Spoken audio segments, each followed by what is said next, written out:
Hello, welcome to this teaching from King's Church Whittle.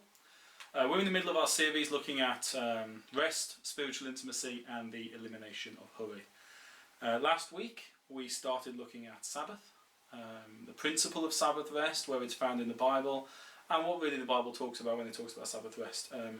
If you haven't heard that yet, I'd really encourage you to, on the same channel, go back, have a look at it, have a listen to it. Otherwise this video might not make as much sense as it could. But to summarise the key thoughts, they were that first is rest is not primarily about restoring us, although it does serve that function. It is as much about delighting in and worshipping God.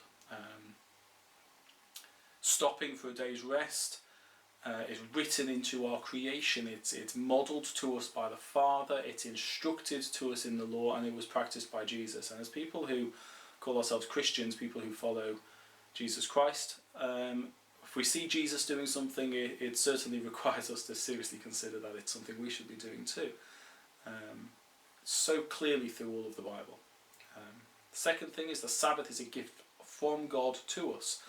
Jesus himself said the Sabbath was made for man.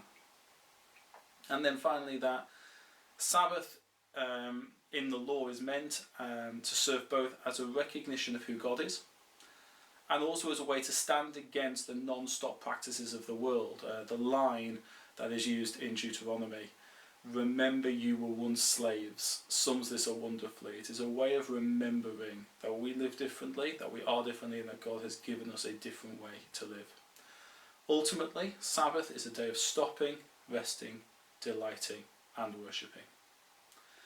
This week we're going to be looking at some of the more practical principles of this, and how does that look largely in the 21st century? How are we meant to do this? For many of us, the idea of taking our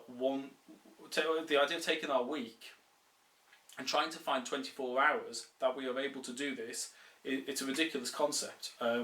We simply don't have the ability to turn our 7-day week into an 8-day week. Simply put, there is not enough time. So I was thinking about this, and I was reminded of when my wife and I found out that we were having our first son. You see, our house has got a certain number of rooms in it. One of our rooms was a study. One of our rooms was a spare room for when people came to stay. Both of these rooms were important to us, but we recognised that with a child on the way, we really needed a nursery. That was a really important thing. So what did we do? Well, we did what any sensible human being would do. We realised that we simply didn't have enough room in the house unless we were somehow able to add an additional room, maybe bolt it onto the side of the house. If that happened, we could have a nursery. But otherwise, there's no way. There simply isn't room. To this day, we're still waiting for that ability to come about, but as yet we are not able to find the additional room in our house to put a nursery in. Well, actually, of course we didn't do that. What we did was we moved the study into another room, reducing the availability of that room. We made that room dual use. What was once the study became the nursery, because the nursery was non-negotiable. Therefore, we had to fit what we had into the house we own. When our second child came along and we needed a nursery and a children's bedroom, the spare room had to go. This was inconvenient, especially when my family wanted to visit, but it was what was needed to happen. So I guess what I'm saying is, you're never going to have another day in your week, just like we never had another room in our house. You can't wait to live Sabbath until you have enough time to live Sabbath. The first thing to get about this practice practically is that you can do it now. But it means fitting your current life into 6 days instead of 7. Now this is hard to work out, it's difficult to implement, and sometimes it's inconvenient. But just like now, we've now got used to, 2.5 years later, really not having the spare room, having a study that is different to the one we originally had. Just like we've got used to that in our house, we have also learned how to live with a weekly Sabbath. We've learned how to do that. because we put it in. You see, this principle of fitting it into the 6 days is really foundational to what it is to practice Sabbath practically. It's so much so it's found in the commandment. It's found in the Sabbath commandment, the fourth commandment. You've got to remember that at the time that the commandments were given, Israel had been slaves in Egypt for 400 years, working 7 days a week, working every day. And even though this was under the tyranny of their slave masters, after 400 years, that's what their culture would have been. It would have been work every day.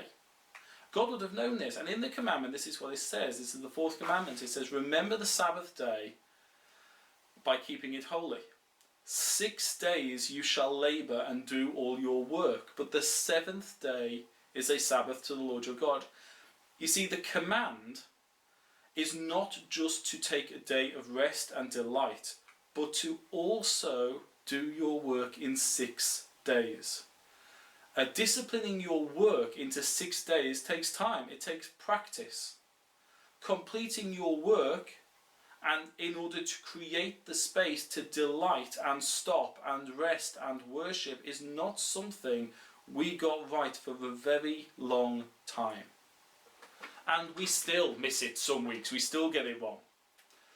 But our normal's changed, and with it, our practice of rest has changed. In many respects, we could now say Sabbath, because we have put it in a 1 day a week, and this is absolutely true, it stretches into the rest of our week. The rest of our week is now disciplined around the Sabbath, rather than trying to discipline the Sabbath into the rest of our week. We've disciplined the rest of our week around the Sabbath. It's also explained really well, this idea of doing it in 6 days. You've got 6 days to do it. In Exodus 16, verses 22 and 23, the people of Israel are in the wilderness. They are living on manna that's being delivered from heaven and quail that are running through the camp. And it describes this 6 day practice. It says this, verse 22, on the 6th day they gathered twice as much, 2 omers for each person, and the leaders of the community came and reported this to Moses. He said to them, this is what the Lord commanded. Tomorrow is a day of Sabbath rest, a holy Sabbath to the Lord. So bake what you want to bake, and boil what you want to boil. Save whatever is left and keep it until morning. Principle being that each day has its work, but the seventh doesn't. It doesn't have its work. It's a day of rest and delight. It was a Sabbath to the Lord. Therefore, additional work had to be done on the 6th day to make space for the Sabbath day on the 7th. You know, as I'm recording this, Steph and I are preparing to enter our Sabbath this evening.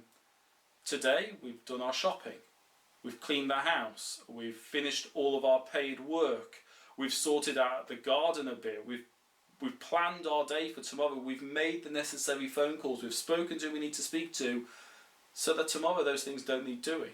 We have learnt to discipline the rest of our week, and we now find actually we don't need to do it on the Sabbath. We never find that, oh, I really need to do this work today.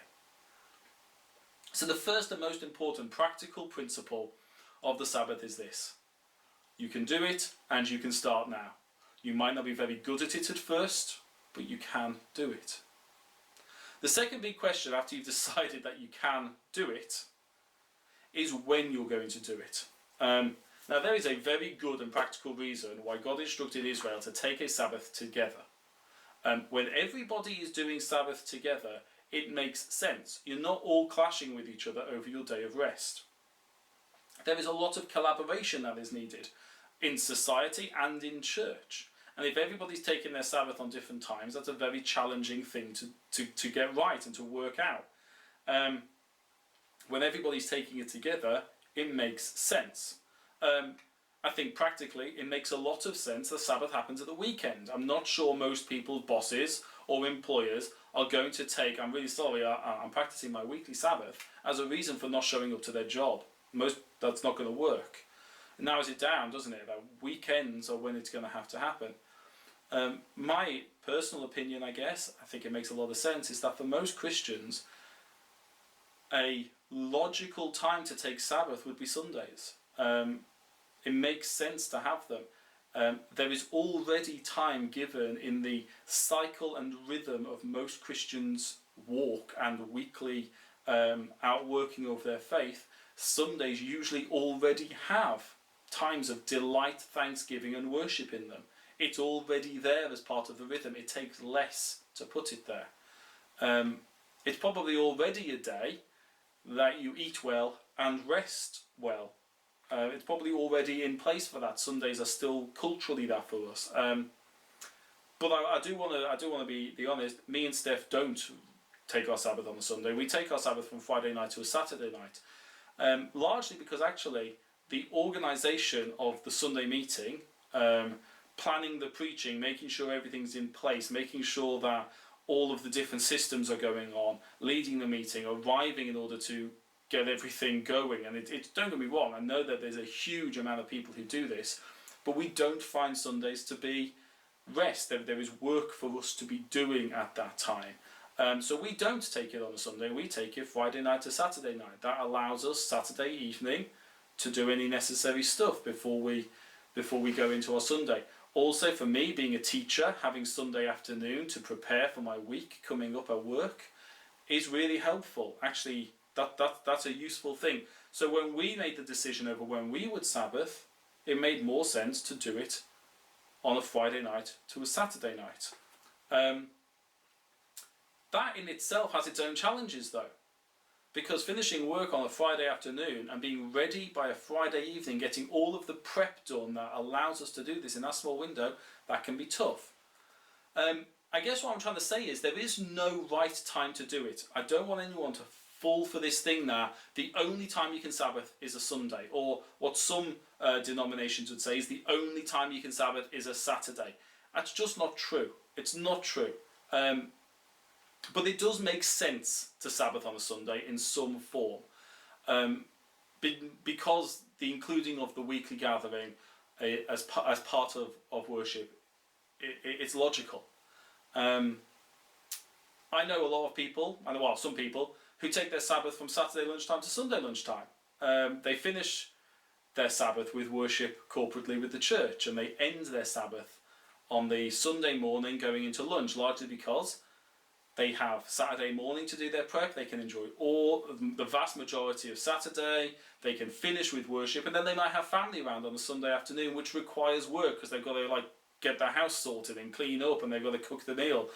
Sunday afternoon wouldn't be rest for them. It's not what they enjoy. Well, they like it, but it's still work. And there's some people who do Sunday morning to Sunday evening because the rhythm of their life allows that. The point is, there isn't a correct time. There is just a time that would fit best and makes most sense for you.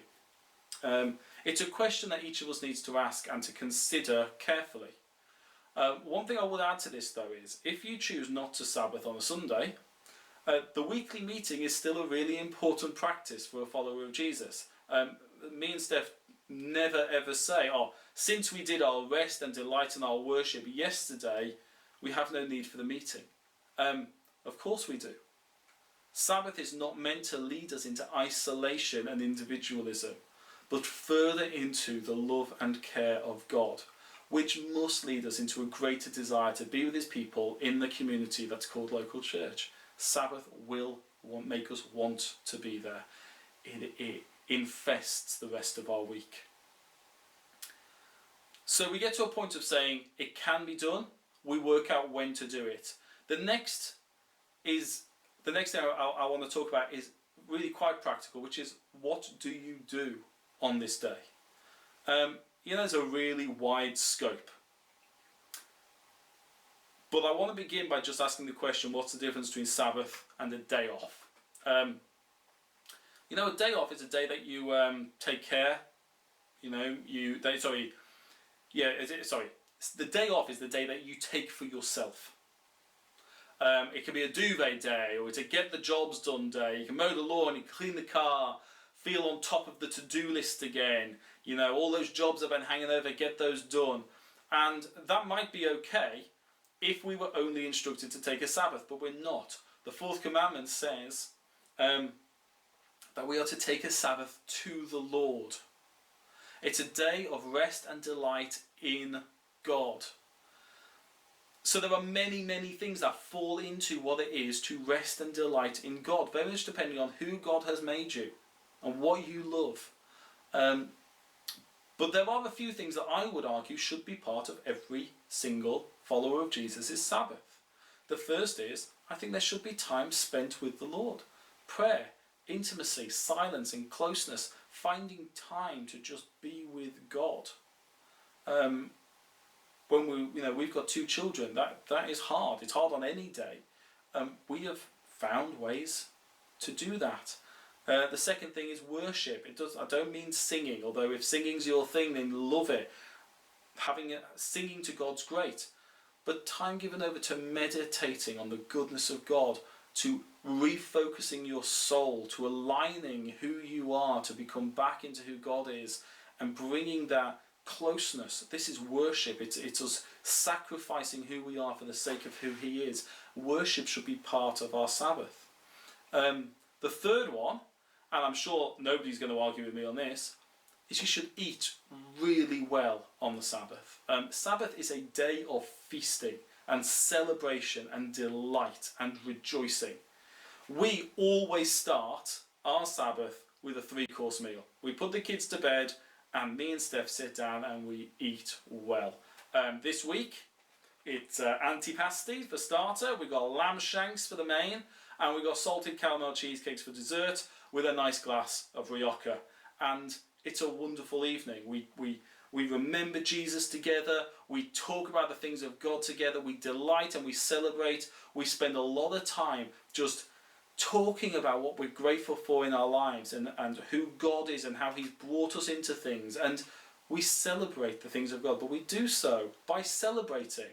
We celebrate with food and with drink, and we enjoy our time. Just because Sabbath sounds like a religious word doesn't mean it has to be solemn. Sabbath can be a party. If it's great. The fourth thing is, I think that it really matters to do something that you love, and in doing so, find it to give thanks to God for making you you. For me, that could look like doing a bit of woodwork, not because a chair needs fixing, but because I love doing it.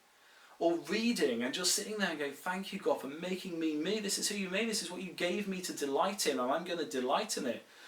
For you, it might be gardening. It's not gardening for me. For me, gardening is a job that needs doing because otherwise the weeds kill my plants. It's not something I particularly like. It's a necessary task. But for you, and I know many people for whom gardening is a joy. Brilliant. Garden and give thanks for who God has made you, or walking, or whatever it is. What it shouldn't be is something where you get to the end of the job and say, oh man, I'm so glad I've got that done, I feel better. That's work. It's not rest, it's not delight. It's necessary. And I'm going to come back in a moment to why. I also believe there are some things that no matter who you are, they should not be part of your Sabbath. This is where we might be tempted to get a bit defensive, but please hear me out as to why I would say these things. I don't want to put legalism in and around this. I want to put good, solid guidance. The first thing that I just don't think should be part of the Sabbath is any jobs that you feel need doing. Me and Steph over the past 18 months have found many times where on the Sabbath we have had jobs that need doing. And there are times when we've done them because, being honest, they did need doing. But what we got to the end of has said, very honestly, you know why that job needed doing? Because we weren't disciplined enough to get it done in the time we had. You know, we spent an evening watching Netflix instead of getting it done.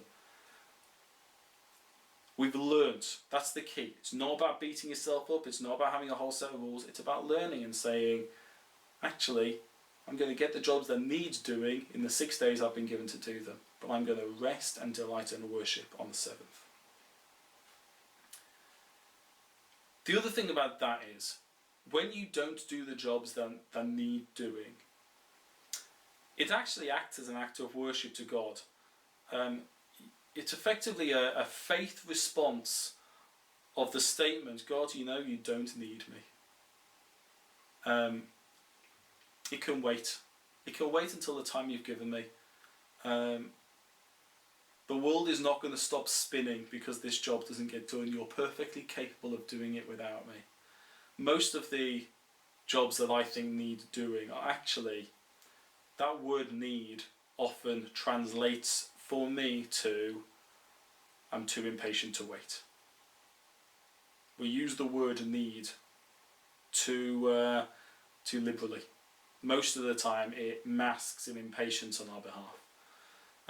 The second thing that I really would very strongly go with is Sabbath should not include shopping.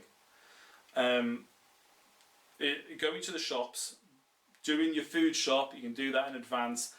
Clothes shopping stuff, I just don't think it should be there. And the reason is that I think it's interesting that there is only one other God that Jesus mentions by name, and that God is Mammon.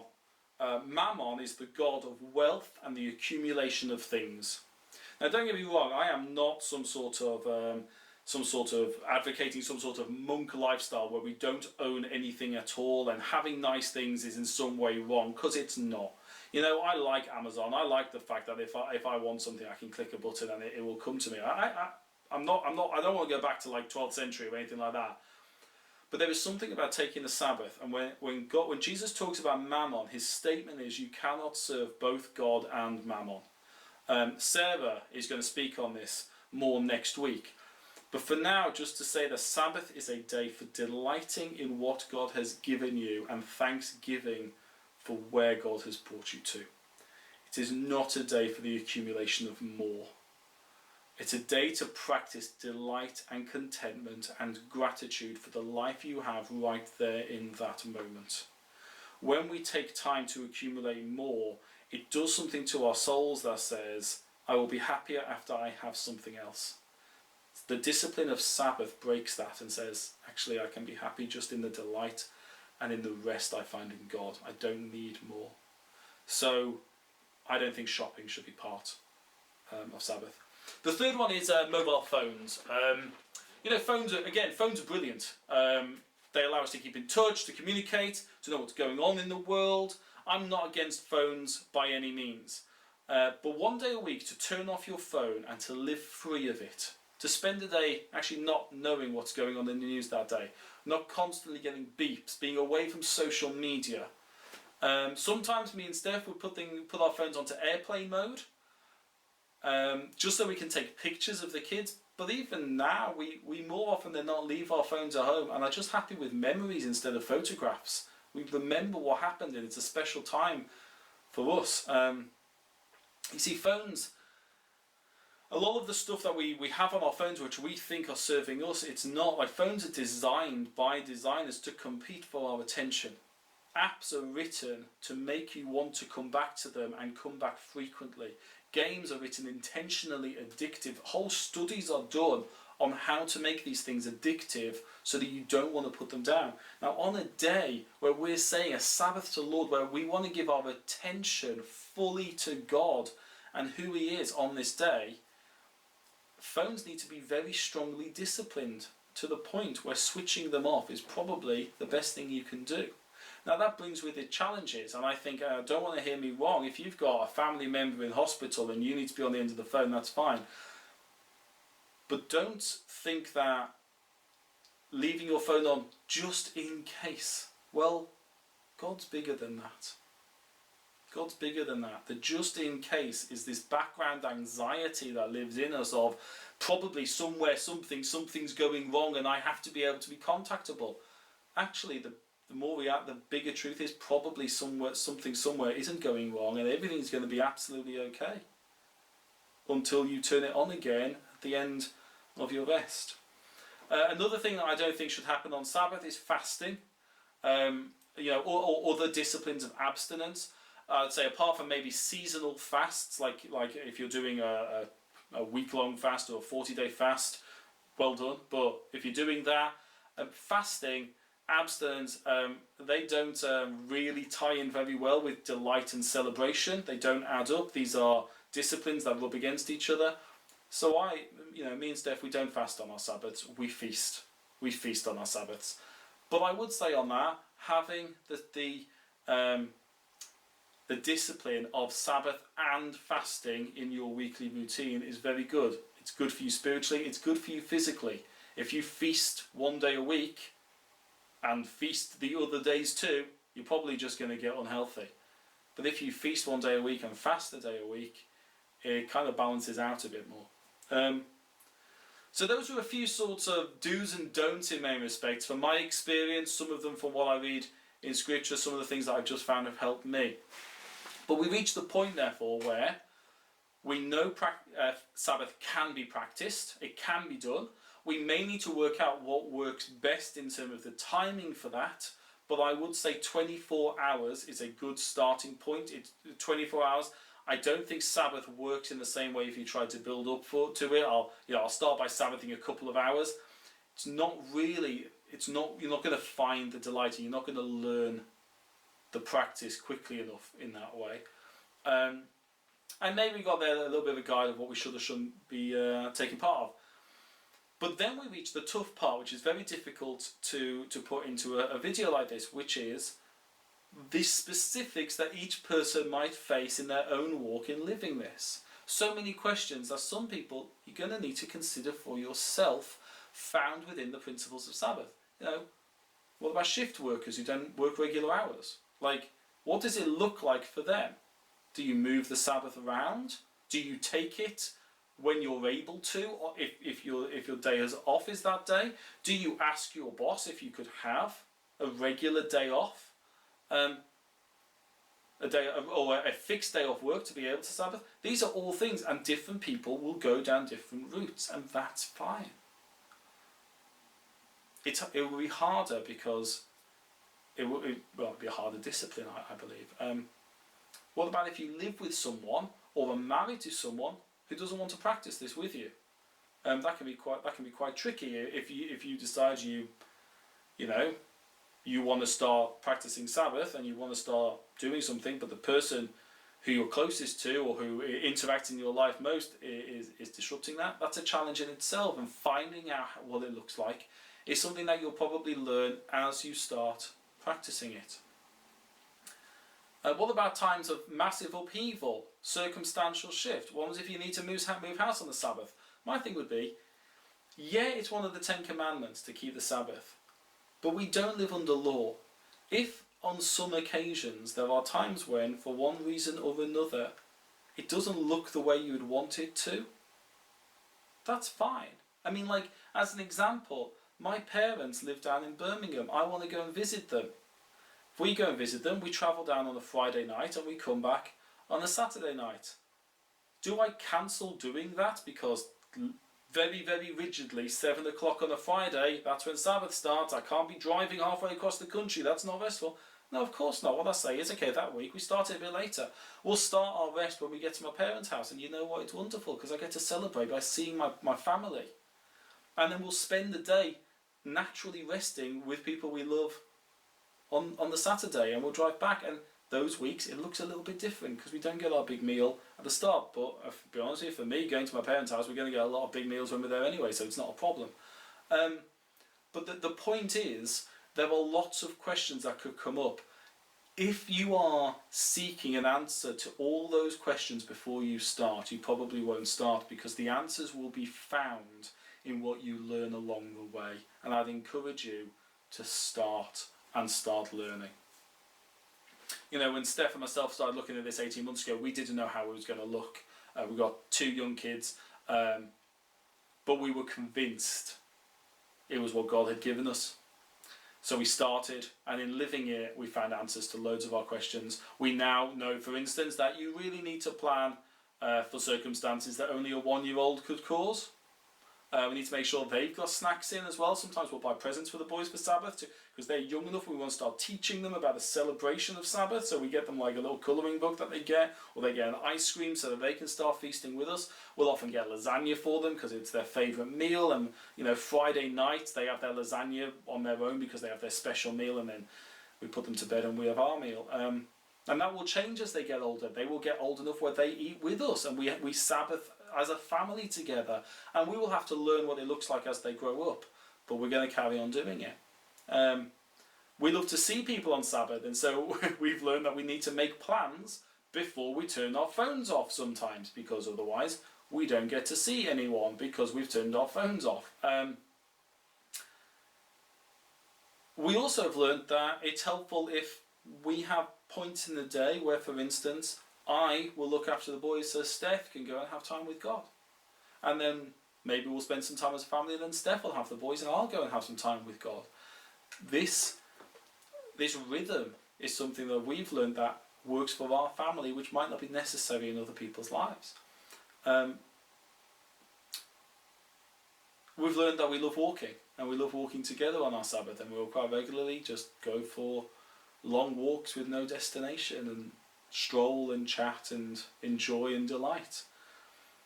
But I will say this, it's the best day of our week, and it's the only day of the week where we reach the end, breathing this great big sigh of relief, feeling human again, feeling close to God again, feeling closer to who God created us to be, because we've delighted in Him and in who He's made us to be.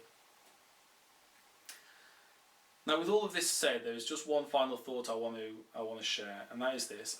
There is a very real danger in hearing teaching like this on Sabbath. Hearing all of this about rest and not shopping and turning our phones off and the delight of it all, that if we're not careful, we can default to externalizing this principle either onto other people or onto our society that we live in. We might say, oh, you know what, that person, he's so highly strung, that person needs to Sabbath, that's their problem. Or, you know what, this country needs to go back to when the shops don't open on Sundays. And what we're doing is we're externalizing it. We're saying the problem is outside of us. These issues are out there. I would really caution against this. Actually, where we need to start is we need to internalize this principle. We need to ask questions of ourselves. What's going on in me that is stopping me doing this? What is it about the way I live my life that means that I don't want to? Why can I not fulfill this? We need to go inward rather than go outward. Learn to live it and let that be your challenge to others. Now, I would encourage everyone to practice Sabbath. I love it, but I can't make them. I'm being really honest. I don't believe that closing the shops on Sundays is going to make this nation any more Christian. I think it's just going to inconvenience a whole load of people.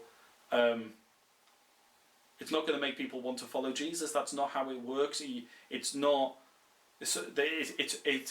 forcing a principle onto people that don't want it. That's not going to work. But if you believe the shops shouldn't be open on Sundays, don't shop on Sundays. Make that principle true for yourself and live that way if that's where you see value. I do want to know, I want people to know the difference that this has made to me. And I will tell anyone who listens. So just to summarise, there are principles, there are good practices, there are things that will be very helpful in practicing Sabbath, and there are things that will be very unhelpful, that will prevent you resting, that will prevent you really focusing on God and worshipping.